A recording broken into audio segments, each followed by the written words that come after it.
Welcome to this quick video about HTML and CSS.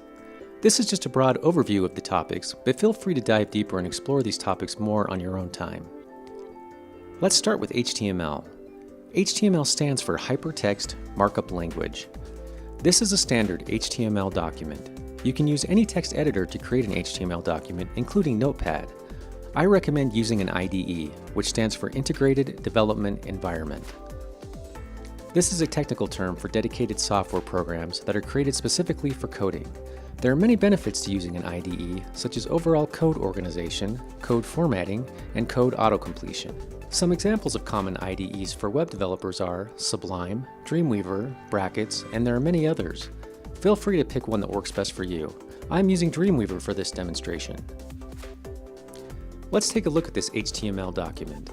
As you can see, there is some code already on the page. This is a bare bones document. It has all the components for the browser to know that it can be opened in a browser window.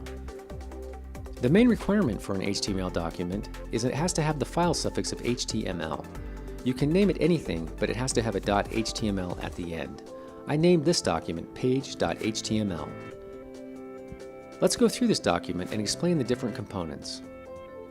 Doc type HTML.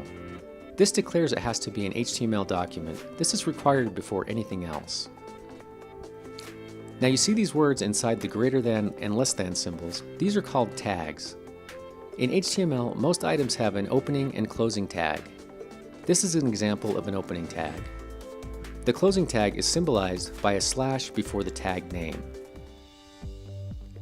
This is the opening HTML tag, and this is the closing tag. This is required for all HTML documents. This is the opening and closing head tag.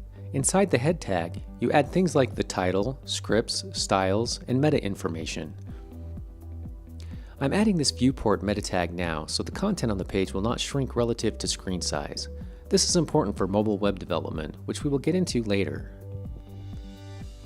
Nothing in the head tag is visible in the browser except for the title.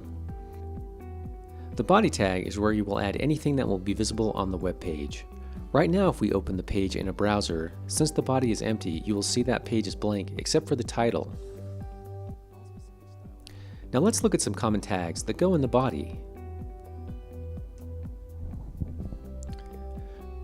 There are H1 tags. This is usually the main header tag. There should only be one per page.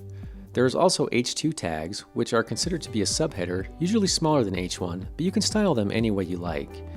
There are also H3 tags, H4, and so on, but it's not common to go beyond H3 header tags.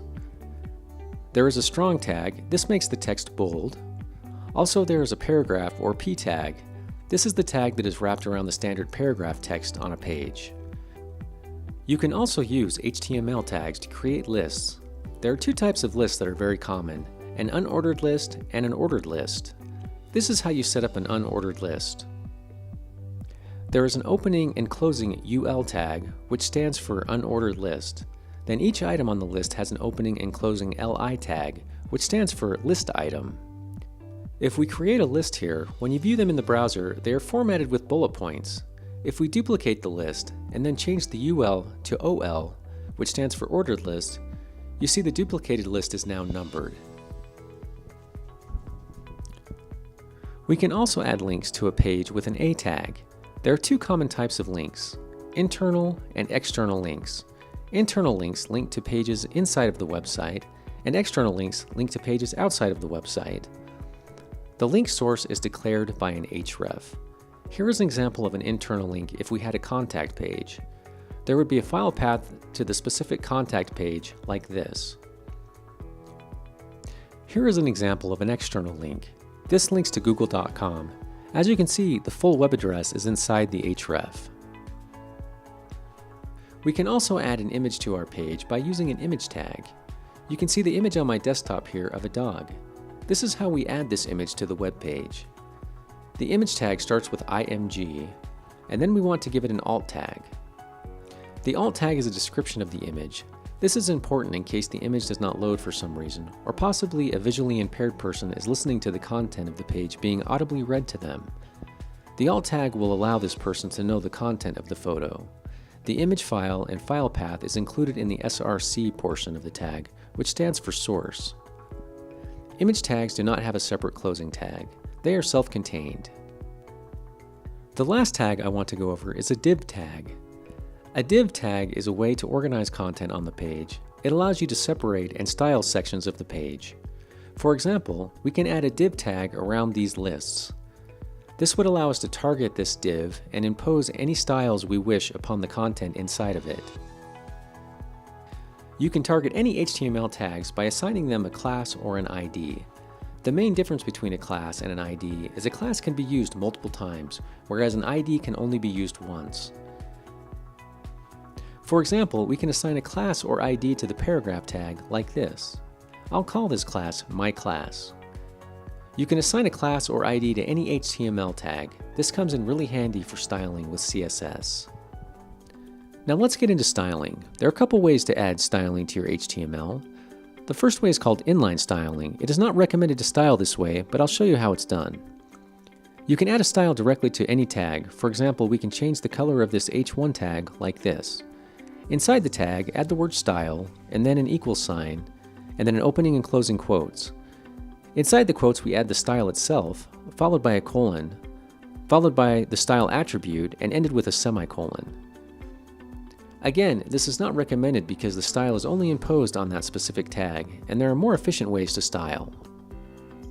Another option is to add an opening and closing style tag inside the head. Here is another example of changing the H1 color. This is better because these styles will affect all the corresponding tags on the page, but this is still not optimal because the styles will only reflect on this specific page. The best way to style your HTML is with a CSS file. CSS stands for Cascading Style Sheets. This is a separate file with the suffix of .css. You link your style sheet in the head by adding a link tag. The rel specifies the link is a style sheet. The type indicates that it's CSS, and the href links to the specific file, in this case style.css. By linking the style sheet in the head of each page of your site, you can utilize the same styles throughout. This saves tons of time and keeps the look of your site consistent. Let's look at the style sheet. You can see that I have set up some styles here already. Now that the style sheet is linked, the styles will reflect in the browser. In all of these, I'm changing the font color and size, but there is a wide variety of styles that can be imposed. I recommend that you look into these further on your own. Setting up a style always starts with the tag or item you want to target. All specific style attributes sit in between opening and closing curly braces. The attribute will always be separated from the specified style with a colon, and the style will end with the semicolon. I showed you earlier how you can add a class or an ID to any tag. By doing this, you can target the specific class or ID for styling.